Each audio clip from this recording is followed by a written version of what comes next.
खवायनो हयतो इखौ आगरतलाव रेफारिखा ओमफ्राय गारियाव आंनि जिबो रमैयाखौ गारियाव दायो हरलायबाय सांसारिक प्रब्लेम के बुंनो एकटा ना आं जे बुझि माने आं जे नुक माने এই যে 10,323 চাকরি थांमोन परे बुंनि इखौ रां फैसानि बिया आबुनो तैनो बुंनि सब समय टेंशन ओमफ्राय 10,000 टा आंनिबो फेमिलिबो 10,323 नि ना ओमफ्राय बर' हिंगाखाय तेबो एकदम सिरियासलि टेंशन ना हारुटा अब तो नुक जागो हा आन बाहामजों पारा हंगाखाय एमने टेखाय दिन बुमानि पारा हंगाय बेलसरा दो बुहान पारा हंगाय गोपाल नवा हंगा बर' टंमान के खवायसो दं हंगा ताबुखाय बेलसराव नक तांगै ये एक मास रंग हानाबो दय खवाय गया कारमानि बेलसरा थांगा बोरैनि बुमानि मुं हंगाय बिबा दे बोरमा बुहान बुं हंगाय रबिचरण दे बोरमा ঘটনাটা 3:30টার সময় বাথরুমে ঢুকে রবারের অ্যাসিড পান করে ফেলেছে এইভাবেই তার মৃত্যু হয়েছে উনি এখন আমপুরা বাজারে পিএইচ প্রাথমিক হাসপাতালে প্রথম নেওয়া হচ্ছে এরপরে খোয়াই ডিস্ট্রিক্ট হাসপাতাল এরপরে খোয়াই ডিস্ট্রিক্ট হাসপাতাল থেকে আগরতলায় রেফার করা হচ্ছে আগরতলায় গিয়ে মৃত্যু করে দলে পড়ছে প্রায় 6টা 6:30টার মধ্যে এলএস হাসপাতালে সন্তানের আমার বিয়াই আমাকে বলেছিলেন সন্তানকেও আমি তো তখন বাড়িতে নেই আমার বিয়াই আমাকে বলেছিলেন ছেলেকেও কিছু খাওয়াইয়ে দিছে বলে গণিত ধারণা এরপরে তিনি আমাকে আরও বলেছিলেন 8 বছরের মেয়েকেও আমি যদি না থাকতো তাহলে তাকেও খাওয়াইয়ে দিতে পারত সেই কথা আমাকে উনি বলছেন রাস্তায় আমার সাথে দেখা হচ্ছে আমি আমার বিয়ে আমাকে ফোন করেছিল আমি তখন আমপুরা বাড়িতে আমার শালার গৃহে নিমন্ত্রণ খেতে গিয়েছিলাম তখন উনি আমাকে দুইবার ফোন করছেন এরপরে আমি বাকে ছুটে এলাম আমপুরা বাজারে তহসিল অফিসের সামনে আমার সাথে দেখা হচ্ছে এই 8 বছরের নাতিনকে নিয়ে এদিকে রওনা করছে খয়জাউনে আমরা টাইনের সাথে একটা গাড়ি নিয়ে খয়জাউনে গিয়ে পড়ছি তখন আমি দেখলাম রুগীকে এরপরে আগরতলায় তারা যাচ্ছে ওই তারের বাসাতে নক্ষত্রবাড়ি আপনার নাম না কলেন্দ্র দেব বর্মা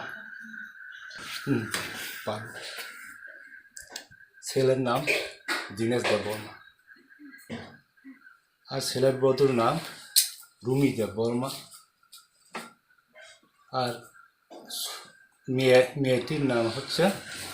বেলভিয়া দেব বর্মা আর ছোট ছেলে 1 বছরের ছেলে তার নাম হচ্ছে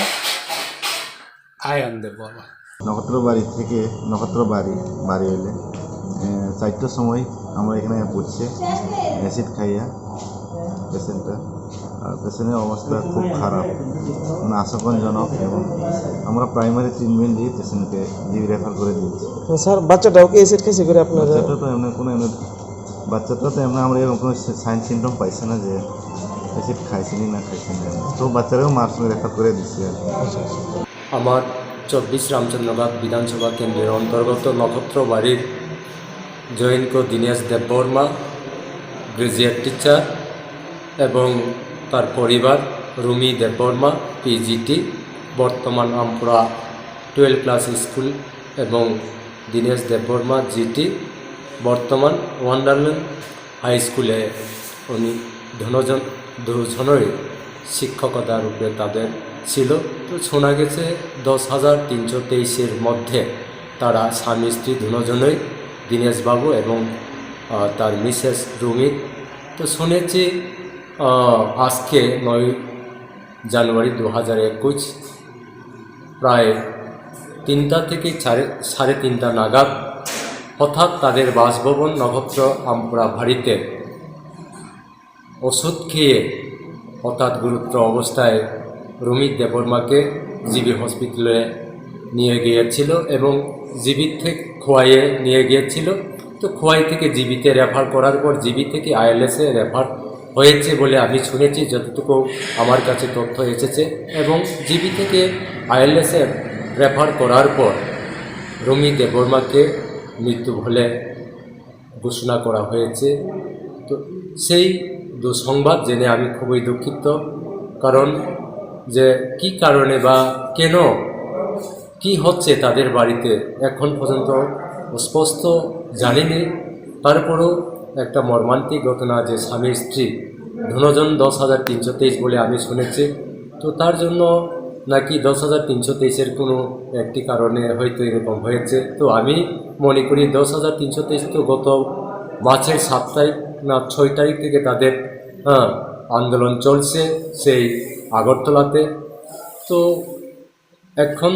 যে আমার কাছে খবর এসেছে আমি শুনেছি, তো সেখানে আগরতলাতে ওষুধ খাইনি, শুনেছি আমপুরা নক্ষত্র বাড়িতেই সে নিজেই রুমি দেববর্মা ওষুধ খেয়েছে বলে আমি বিষ খেয়েছে বলে আমি জানি। অ্যাসিড খেয়ে সে আত্মহত্যা করতে চেষ্টা করেছেন বলে খবর পেয়েছে। তার জন্য আমি এটাই বলবো, যাহাতে এরকম মর্মান্তিক ঘটনা আমাদের এই রাজ্যে এবং আমাদের এই এরিয়াতে পুনরায় যে কোনো পরিবারে হয়তো বিভিন্ন কারণে পরিবারে ঝামেলা থাকতে পারে, সুবিধা থাকতে পারে, কিন্তু এরকম একটা মরে যাওয়ার জন্য একটা কুপথ বেছে নেওয়াটা ঠিক না। তার জন্য আমি সবার কাছে বলবো, দুঃখ প্রকাশ করে আমি সবাইকে আমি অনুরোধ করতে চাই যেন এরকম আমাদের যে খারাপ পথ যেন অশান্তি পরিবারে দেখে, এরকম অশান্তি পরিবারে দেখে বা বিভিন্ন সমস্যার পরিপ্রেক্ষিতে যেন নিজের আত্মহত্যা সেই দিকে যেন পথ না হাতে, তার জন্য আমি সবাইকে অনুরোধ করতে চাই। তো একটি কথা বলবো, আজকে সারাদিন পরিশ্রমে আমি ছিলাম। তো আমার একটা পার্টির মিটিংয়ে আমি তেলিয়ামুড়া থেকে এসে এখনও বাড়িতে পৌঁছিনি। তো আমি শুনেছি রাস্তাতে, তার জন্য আমি চেষ্টা করব এক্ষণে আমি ওনার নক্ষত্র বাড়িতে গিয়ে খোঁজ খবর নেব, তারপর বিস্তারিত আমি সবার কাছে জানাতে চেষ্টা করব। তো বাড়িঘরের লোকজন কী অবস্থায় কী অবস্থায় এখন আছে ঠিক আমি বলতে পারছি না। আর শুনেছি ওনার প্রায় 2.5 বছরের একটি সন্তান, উনিও নাকি বিষ খেয়েছে বলে কেউ লোকজন বলছে। তো সেই ছোট্ট শিশুও নাকি এখন আইএলএসে বলে খবর পাচ্ছে। তার বিস্তারিত খবর পাওয়ার জন্য আমি নিজেও এক্ষণে ওনাদের নক্ষত্র বাড়িতে ছুটে যাব।